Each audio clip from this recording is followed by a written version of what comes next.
Good morning, सुप्रभात, नमस्ते। कैसे हो आप लोग? उम्मीद करता हूँ एकदम अच्छे होंगे और आपकी तैयारी एकदम मस्त चल रही होगी। जैसा कि आपको बताया, अपन प्रतिदिन क्या करते हैं, सुबह सुबह डेली करंट अफेयर की क्लास लगाते हैं, जिसमें अपन उस दिन के करंट अफेयर को डिटेल एनालिसिस और स्टैटिक्स जीके के साथ कवर करते हैं। उसी कड़ी में आज अपन 1 और 2 दिसंबर महीने का करंट अफेयर आज से अपन शुरू करने जा रहे हैं। 1 और 2 दिन का एक साथ क्यों पढ़ रहे हैं? क्योंकि 1 दिसंबर को था संडे की अपनी क्लास नहीं रहती है, तो अपन मंडे को संडे का करंट अफेयर एक साथ कवर कर लेते हैं। तो इस क्लास के अंदर तो अपन देखेंगे 1 और 2 दिसंबर का करंट अफेयर। देखिए, अक्टूबर महीने के अंदर मैंने डेली आपकी करंट अफेयर की क्लास ली थी। उसके अगले महीने नवंबर में भी मैंने आपको डेली करंट अफेयर पढ़ाया था। तो नवंबर का करंट अफेयर मैंने पूरा करवा रखा है। उसके लिए अगर रिवाइज क्लास चाहिए तो कल मैंने क्लास में आपसे पूछा था, तो कुछ बच्चों के मैसेज आए थे कि सर बिल्कुल हमें जो पिछला महीना था, नवंबर जो महीना था, उसकी एक मैराथन क्लास चाहिए। तो मैं कोशिश करूंगा आज शाम को आपको एक नवंबर महीने की मैराथन क्लास दूं, जिसके अंदर नवंबर महीने के कंप्लीट करंट अफेयर को अपन वही तरीके से डिटेल सॉल्यूशन के साथ कवर करेंगे। ठीक है, 1.5-2 घंटे की क्लास होगी, जिसके अंदर नवंबर को एकदम पूरा कंप्लीट कर लेंगे। कोई सा भी एग्जाम दे देना, RS, पटवार, ग्राम सेवक, SI या किसी भी अदर स्टेट का PCS, UPSC, कोई सा भी एग्जाम दे देना, उससे बाहर सिंगल क्वेश्चन नहीं जाएगा। उसके बाद अपना सिस्टम क्या रहेगा, अगर नवंबर की जो मैं क्लास दे रहा हूँ मंथली करंट अफेयर की, उस पर अगर आपका रेस्पॉन्स अच्छा रहा तो मैं फिर पिछले 8 महीने के करंट अफेयर को मंथली क्लास लगाऊंगा। वीक अपन संडे के दिन फ्री नहीं रहेंगे, फिर संडे को अपन एक मंथली क्लास लगाएंगे और पिछले 8 जो आगामी 8 सप्ताह आएंगे उसके अंदर पिछले 8 महीने के करंट अफेयर को पूरा कवर कर लेंगे। ठीक है, वो आप पे डिपेंड करेगा उसका आगे का रोड मैप क्या रहेगा। मेरी तरफ से आज आपको क्या मिलेगा, नवंबर महीने के करंट अफेयर की मैराथन क्लास मिलने वाली है। चलिए आज की क्लास को शुरू करते हैं। पहले 1 और 2 दिसंबर के करंट अफेयर को कवर कर लेते हैं। पहला क्वेश्चन क्या है, पूर्वोत्तर क्षेत्र में पहली बार ISSF 2024 की मेजबानी किसने करी? ठीक है, सबसे इंपॉर्टेंट IISF है क्या? ISSF का मतलब होता है इंडिया इंटरनेशनल साइंस फेडरेशन। ठीक है, वैसे यहां पर जो F है इसका मतलब फंक्शन है। ठीक है, इसका अगर हिंदी में मैं आपको बताऊं तो भारत अंतर्राष्ट्रीय विज्ञान महोत्सव, जिसको बोलते हैं IISF। ठीक है, 2024 के अंदर जो ISSF होने वाला है उसकी मेजबानी IIT गुवाहाटी करेगी। ठीक है, तो IIT गुवाहाटी के अंदर होगा इस बार का IISF भारत अंतर्राष्ट्रीय विज्ञान महोत्सव। किस क्रम का है ये 10वें क्रम का है। ये जो इस बार 2024 का ISF है वो 10वें क्रम का है। कब होगा? 30 नवंबर से 3 दिसंबर, तो कल है वो इसका अंतिम दिन होगा। शुरू हो गया ये 30 नवंबर से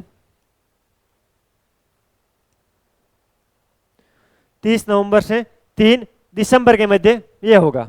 ठीक है, यहां तक कोई दिक्कत? सबसे इंपॉर्टेंट है, पूर्वोत्तर में पहला IISSF हो रहा है। ठीक है, पूर्वोत्तर राज्यों के अंदर जो पूर्वी राज्य हैं, पूर्वी उत्तर के जो राज्य हैं उनके अंदर ये पहला IISF हो रहा है। वैसे IISF जो है भारत अंतर्राष्ट्रीय विज्ञान महोत्सव, वो 10वें क्रम का हो रहा है। IIT गुवाहाटी के अंदर हो रहा है, 30 नवंबर से 3 दिसंबर के मध्य हो रहा है। इसको करवा रहा कौन रहा है? एक CSIR है, जानते हो आप CSIR? एक CSIR की प्रयोगशाला है। उस प्रयोगशाला का नाम भी आपको अलग से याद रखना है, एग्जाम के अंदर पूछा जा सकता है। NIIST है उसका नाम। क्या है? NIIST। तो CSIR और CSIR की एक प्रयोगशाला है NIIST, ये दोनों मिलकर इस कार्यक्रम को पूर्ण करवाएगी। इस बार के IISF 2024 को पूर्ण करवाएगी। ठीक है, और ये जो प्रोग्राम है IISF जो भारत अंतर्राष्ट्रीय विज्ञान महोत्सव है, वो शुरू कब हुआ था? 2015 के अंदर इसको शुरू किया गया था। इसने शुरू किसने किया था? तो विज्ञान भारती के द्वारा इसको शुरू किया गया था। किसका? एक लेडी का नाम है विज्ञान भारती, इसने इस प्रोग्राम को शुरू किया था। ठीक है, इसके अंदर होगा क्या? तो गुवाहाटी के अंदर जो IIT गुवाहाटी है वहां पर 200 से अधिक स्कूली छात्र भागीदारी लेंगे और विज्ञान के रिसर्च पर कुछ बातें होगी। ठीक है, ध्यान रखना है, पूर्वोत्तर राज्यों में पहली बार हो रहा है और 10वें क्रम का हो रहा है। कहां पर हो रहा है? IIT गुवाहाटी के अंदर हो रहा है। CSIR और CSIR की एक प्रयोगशाला NIIST, ये दोनों मिलकर इसको करवा रही है। ठीक है, 30 नवंबर से 3 दिसंबर के मध्य ये होगा और इस प्रोग्राम को शुरू 2015 में विज्ञान भारती ने किया है। ये सारा इस क्वेश्चन का थोड़ा समरी था, इसको देख लेना। अगले क्वेश्चन पे चलते हैं। अगला क्वेश्चन क्या है? हाल ही में केंद्र सरकार ने किस राज्य की सांस्कृतिक हस्तकला विरासत गरचोड़ा को जीआई टैग प्रदान किया है? क्या है ये? गरचोड़ा है। गरचोड़ा को जीआई टैग दिया है, ठीक है। जीआई टैग के बारे में आप जानते हो, जीआई टैग क्या होता है, ठीक है। अगर जीआई टैग भी नहीं जानते हो तो फिर करंट अफेयर पढ़ने का मतलब क्या है, एग्जाम तैयारी का मतलब क्या है, ठीक है। जियोग्राफिकल इंडिकेशन जो जीआई टैग होता है वो केंद्र सरकार ने किसी एक राज्य की गरचोड़ा को दिया है, ठीक है। अब इंपॉर्टेंट दो चीजें हो जाती है, गरचोड़ा क्या है और किस राज्य की है। तो गरचोड़ा जो हस्तकला है वो गुजरात की है। कहाँ की है? गुजरात की है। तो इस क्वेश्चन के परिप्रेक्ष्य में राइट ऑप्शन होगा ऑप्शन नंबर 3। हाल ही में केंद्र सरकार ने गुजरात की सांस्कृतिक हस्तकला विरासत गरचोड़ा को जीआई टैग प्रदान किया है, ठीक है। भारत सरकार का जो कपड़ा मंत्रालय है उसने हस्तकला विकास आयुक्त के द्वारा नई दिल्ली के अंदर आयोजित जीआई एंड बियॉन्ड विरासत से विकास तक कार्यक्रम के दौरान गुजरात का गौरव जिसको बोलते हैं गरचोड़ा, उसको क्या दिया गया है? जीआई टैग दिया गया है। किस प्रोग्राम के अंदर दिया गया है? विरासत से विकास तक।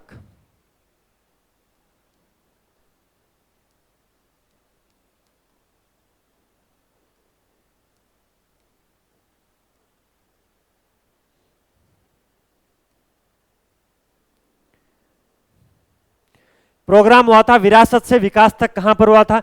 नई दिल्ली के अंदर हुआ था।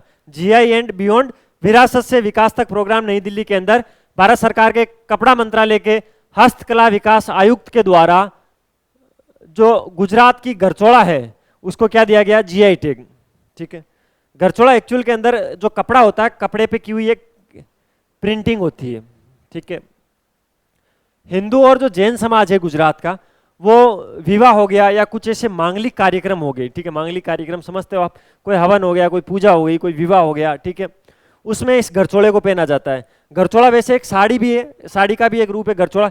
गरचोड़ा एक्चुअल में पेंटिंग है, वो जिस कपड़े पे की जाती है उसी को गरचोड़ा बोल दिया जाता है। जैसे साड़ी पे की जाए तो गरचोड़ा साड़ी हो जाती है, ठीक है। कब जो आदमियों के, लड़कों के, पुरुषों के जो कपड़े आते हैं उन पे भी गरचोड़ा की पेंटिंग आजकल होने देखने को मिलती है, ठीक है।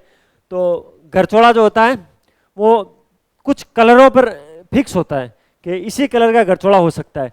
जैसे लाल कलर का हो सकता है, मैरून कलर का हो सकता है, हरे कलर का हो सकता है, पीला रंग का हो सकता है। ऐसा क्यों है? क्योंकि ये कलर है वो हिंदू परंपरा के अंदर शुभ माने जाते हैं, ठीक है।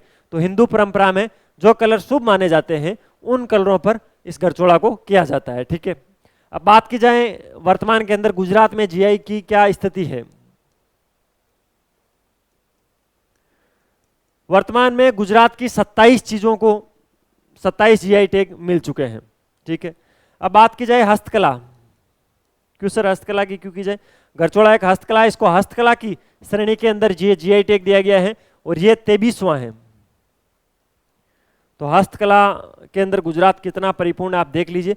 गुजरात को अभी तक केवल 27 जीआई टैग मिले हैं। केवल क्या? 27 जीआई टैग मिले हैं, जिसमें हस्तकला के क्षेत्र में 23 मिल गए हैं। 23वां कौन सा है? गरचोड़ा है। गरचोड़ा क्या है तो मैंने आपको अच्छे से समझा दिया है। गरचोड़ा हिंदू और जो जैन समाज है उसमें विवाह और मांगलिक कार्यों के अंदर इसको पहना जाता है। परंपरागत रूप से गरचोड़े के जो हिंदू परंपरा के अनुसार शुभ कलर माने जाते हैं, लाल, हरा, मेहरून, पीला, इन कलरों पर गरचोला को प्रिंट किया जाता है। और आजकल तो गरचोला साड़ियाँ भी आने लग गई हैं, जिसके बारे में मैंने आपको बता दिया है। ध्यान रखना ये कला कहाँ की है? गुजरात की है। जीआई टैग दिया है, किसने दिया है? विरासत से विकास तक, यानी जीआई एंड बियॉन्ड प्रोग्राम हुआ था विरासत से विकास तक नई दिल्ली के अंदर। वहां पर भारत सरकार के कपड़ा मंत्रालय के हस्तकला विकास आयुक्त के द्वारा इसको जीआई टैग दिया गया था। अगला क्वेश्चन, हाल ही में किसके द्वारा CII का ease of doing business portal launch किया है? ठीक है, किसने लॉन्च किया भाई? किसके द्वारा इस पोर्टल को लॉन्च किया गया है? पोर्टल का नाम क्या है? Ease of doing business. नाम इंपॉर्टेंट है, ध्यान रखना है। ईज ऑफ डूइंग बिजनेस के लिए सरकार बहुत ही अच्छे काम करे, जैसे सिंगल विंडो क्लियरेंस भी इससे संबंधित है। सिंगल विंडो क्लियरेंस का मतलब क्या है? कोई अगर बिजनेस स्टेब्लिश करना चाहता है तो उसकी कागजी कार्रवाई को कम करने के लिए केवल एक खिड़की बना दी जाएगी, सारे काम उसी खिड़की से हो जाएंगे, जिसको अपन क्या बोलते हैं? सिंगल विंडो क्लियरेंस सिस्टम बोलते हैं। उसी प्रकार ease of doing business, business को किस प्रकार से पारदर्शी बनाया जा सकता है, किस प्रकार से सरल बनाया जा सकता है, इसके लिए वाणिज्यिक मंत्री पीयूष गोयल ने इसको लॉन्च किया है। ठीक है, पोर्टल का नाम क्या है? Ease of doing business. केंद्रीय वाणिज्यिक मंत्री है वर्तमान में पीयूष गोयल, उन्होंने CII के ईज ऑफ डूइंग बिजनेस की और विनियामक मामलों के पोर्टल को लॉन्च किया है। ठीक है, ध्यान रखना है इस पूरा पोर्टल का नाम क्या है, ease of doing business and विनियामक मामलों के पोर्टल के नाम से इसको जाना जाता है। वाणिज्यिक मंत्री पीयूष गोयल ने इसको लॉन्च किया है। इस पोर्टल के जरिए सरकार और जो CII है, इन दोनों की ईज ऑफ डूइंग बिजनेस की जो मुख्य पहले हैं, जो मुख्य योजनाएं हैं, उनकी स्थिति के बारे में सारी जानकारी होगी इस पोर्टल पर।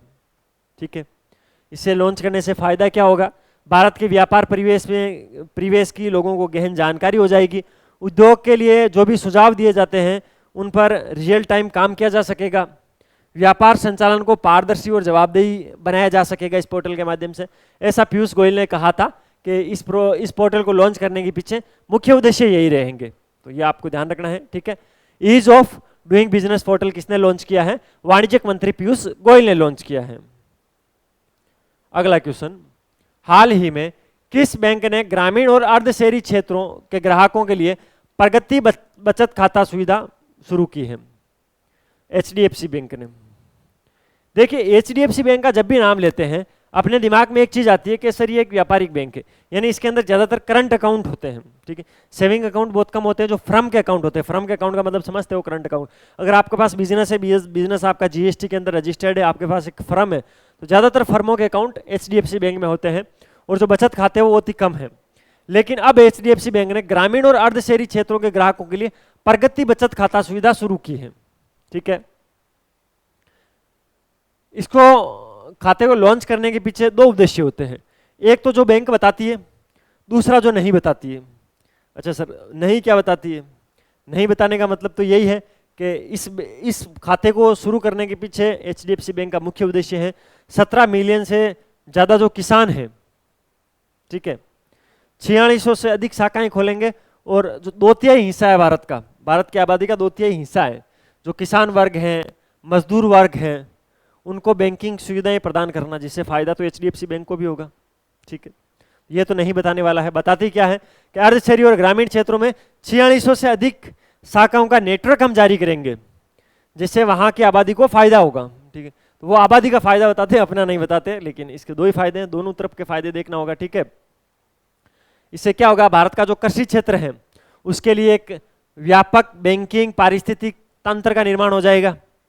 यानी जो भारत का किसान है, भारत का जो मजदूर है, भारत का जो छोटा उद्यमी है, उन सबको क्या मिलेगा, ग्रामीण स्तर पर, तहसील स्तर पर बैंकिंग सेवा का जो पारिस्थितिकी तंत्र है वो मजबूत हो जाएगा इस प्रगति बचत खाते की सुविधा से।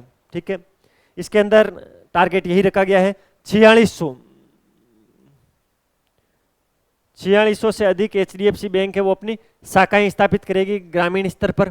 ठीक है, जिससे 2/3 लोगों को अपना कस्टमर बना लेगी। ठीक है, इसके अलावा एक बिग हार्ट नाम का ऑनलाइन प्लेटफॉर्म है, इस बिग हार्ट के साथ भी HDFC ने एक टाइड अप किया है। उससे क्या होगा, उस टाइड अप से 17 मिलियन से ज्यादा किसानों को सशक्त बनाने के लिए बिग हार्ट की जो भागीदारी है, बिग हार्ट के ऑनलाइन प्लेटफॉर्म के जरिए औजार हो गए, बीज हो गए, उर्वरक हो गए, वो किसान खरीद सकेगा, और उस पर HDFC विशेष छूट देगी। क्या देगी उस पर HDFC? विशेष छूट देगी, जिससे उच्च गुणवत्ता के कम कीमतों पर उनको औजार मिल जाएंगे, बीज मिल जाएंगे। ठीक है, बिग हार्ट के ऑनलाइन प्लेटफॉर्म से। अब कैसे देगी HDFC? बोलेगी अगर आपके पास प्रगति बचत खाता है, आपके पास प्रगति सेविंग अकाउंट आपके पास है, तो आप इससे लो, बिग हार्ट ऑनलाइन प्लेटफॉर्म से लो, हम आपको 15% कैश बैक देंगे, 500 रुपये अप टू 2000 की छूट देंगे। तो वैसी स्कीम लगाएंगे HDFC वाले। उससे क्या होगा, एक तो बिग हार्ट की मार्केटिंग बढ़ जाएगी, HDFC की तो ऑटोमेटिक बनी रही है। तो ये था प्रगति बचत खाता, इसको ध्यान रखना है। अंतरराष्ट्रीय कंप्यूटर सुरक्षा दिवस कब मनाया जाता है? 30 नवंबर को। 30 नवंबर को प्रतिवर्ष अपन क्या मनाते हैं, अंतरराष्ट्रीय सुरक्षा दिवस के रूप में मनाते हैं। इंपॉर्टेंट है, ध्यान रखना है। तो फिर मुझे एक चीज बताओ, अंतरराष्ट्रीय साइबर सुरक्षा दिवस कब मनाया जाता है?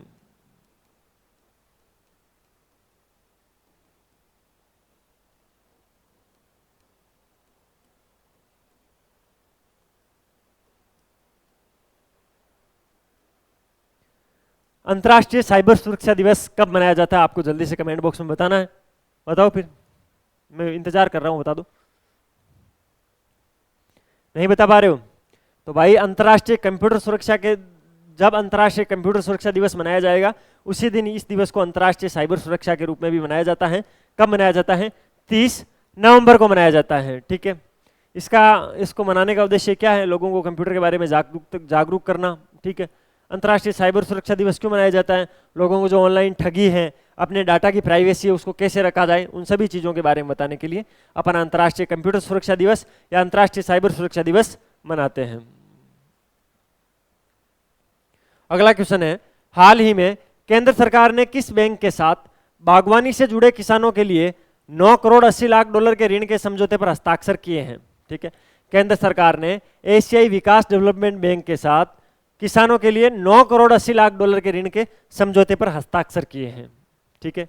इंपॉर्टेंट फैक्ट है, मोस्ट इंपॉर्टेंट क्वेश्चन है, ये क्वेश्चन एग्जाम में पूछा जा सकता है।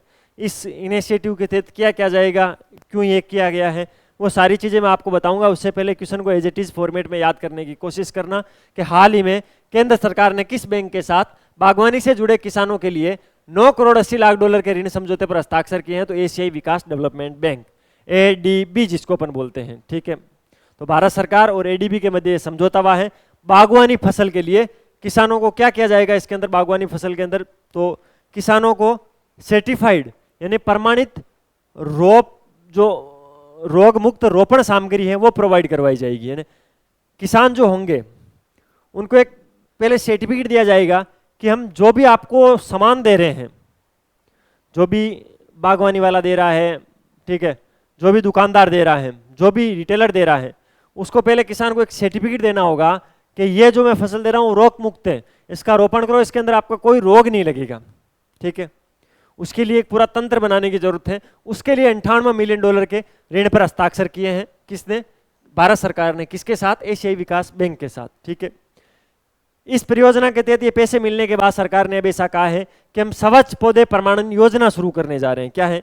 स्वच्छ पौधे प्रमाणन योजना। इन पैसों से ये योजना शुरू की जाएगी, जिससे क्या होगा, निजी नर्सरी जो हो गई, ठीक है, सरकारी एजेंसी जो ये बीज वगैरह प्रोवाइड करवाती है, उन सबको रोपण सामग्री का परीक्षण और प्रमाणन किया जाएगा इन पैसों से कि भाई आपके पास जो पौधे हैं वो रोग मुक्त है कि नहीं है। उनके लिए चाहे निजी नर्सरी हो चाहे सरकारी नर्सरी हो, सभी जगह इसकी जांच की जाएगी और इसके लिए स्वच्छ पौधा प्रमाणन योजना शुरू की जाएगी। इस योजना के लिए पैसे 98 मिलियन डॉलर ले लिए हैं एशियाई डेवलपमेंट बैंक से, ठीक है। इसके लिए एक तो राष्ट्रीय बागवानी बोर्ड और एक भारतीय कृषि अनुसंधान परिषद, ये दोनों मिलकर काम करेगी। कृषि और किसान कल्याण मंत्रालय इसके लिए नियम लागू करेगा, ठीक है। तो ये सारी योजना आपको विशेष ध्यान रखनी है। अगले क्वेश्चन पे चलते हैं।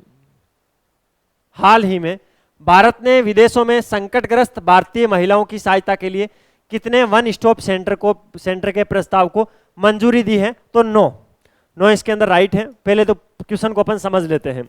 देखिए, अगर भारत की कोई महिला है, विदेश के अंदर जाके निवास कर रही है, अपना जीवन यापन कर रही है, 2 पैसे कमाने के लिए गई है, पढ़ने के लिए गई है, किसी भी उद्देश्य से गई है, वहां पर अगर उस महिला के सामने ऐसी कोई संकट की स्थिति आती है, जैसे कोरोना वायरस फैल गया, बाढ़ आ गई या अन्य कोई भी ऐसी समस्या उत्पन्न होती है, तो उसके लिए एक वन स्टॉप सेंटर सुविधा शुरू करेगी भारत सरकार।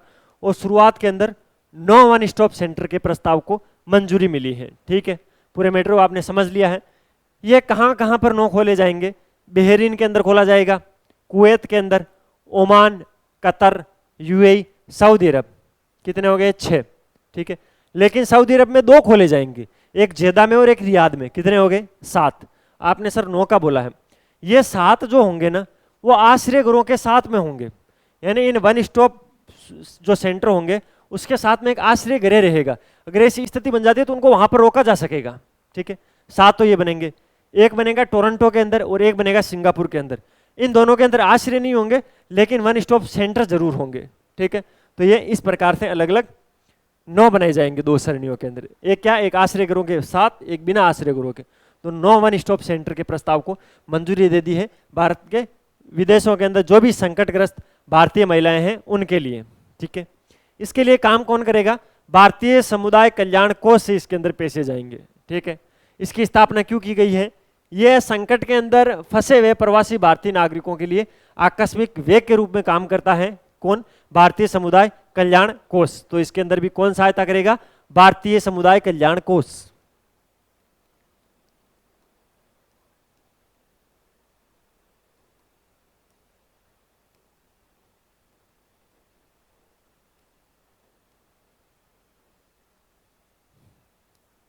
ठीक है, अगला क्वेश्चन है, विश्व एड्स दिवस कब मनाया जाता है? तो प्रतिवर्ष 1 दिसंबर को अपन क्या मनाते हैं? विश्व एड्स दिवस मनाते हैं। कब से मनाया जा रहा है? 1988 में पहली बार विश्व एड्स दिवस मनाया गया था, तब से लगातार विश्व एड्स दिवस अपन 1 दिसंबर को मनाते हैं। एड्स जो बीमारी है वो किसकी वजह से होती है? HIV की वजह से होती है, ठीक है। एड्स की फुल फॉर्म होती है एक्वायर्ड इम्यूनोडिफिशियंसी सिंड्रोम। HIV की फुल फॉर्म होती है ह्यूमन इम्यूनोडिफिशियंसी वायरस, ठीक है। तो ह्यूमन इम्यूनोडिफिशियंसी वायरस की वजह से एड्स बीमारी होती है, एक्वायर्ड इम्यूनोडिफिशियंसी सिंड्रोम होता है, ठीक है। विश्व एड्स दिवस कब मनाया जाता है? 1 दिसंबर को विश्व एड्स दिवस मनाया जाता है, ठीक है। 1988 से इसको मनाया जा रहा है। ये फैक्ट आपको याद हो गई, ठीक है। इसके अलावा 2024 की जो विश्व एड्स दिवस मनाया गया उसकी थीम क्या रखी गई? Take the right path, my health my right. क्या रखी गई? Take the right path, my health my right. तो ये था भाई 1 और 2 दिसंबर 2024 का मोस्ट इंपोर्टेंट करंट अफेयर, जिसको अपन ने डिटेल एनालिसिस और स्टैटिक जीके के साथ कवर करने की कोशिश की। आपको वीडियो की क्वालिटी कैसी लगी, कंटेंट की क्वालिटी कैसी लगी, कमेंट बॉक्स में जरूर बताना है। इस क्लास की डिटेल PDF कहाँ पर मिलेगी? तो इस वीडियो के डिस्क्रिप्शन में एक टेलीग्राम चैनल की लिंक दे रहा हूँ, वो टेलीग्राम चैनल ज्वाइन कर लेना, वहाँ पर आपको मंथली PDF मिलेगी। उसके अलावा डे बाय डे की PDF चाहिए तो ये अपने नंबर है 9887809083, इस पर आप कॉल या मैसेज कर देना, जहाँ पर आपको डेली के डेली फ्री में PDF मिलती रहेगी। और ये अपनी वेबसाइट है, इसको जरूर चेकआउट करना। यहाँ पर सभी वैकेंसीज के लिए हैंड रिटन नोट्स आपको मिलेंगे। और ये अपना इंस्टाग्राम अकाउंट है infusion/notes के नाम से, जहाँ पर सारी एजुकेशनल न्यूज़ मिलती हैं। मिलते हैं कल फिर नए सेशन के साथ, तब तक अपनी तैयारी जारी रखो, अपने स्वास्थ्य का ध्यान रखो। टेक केयर, जय हिंद।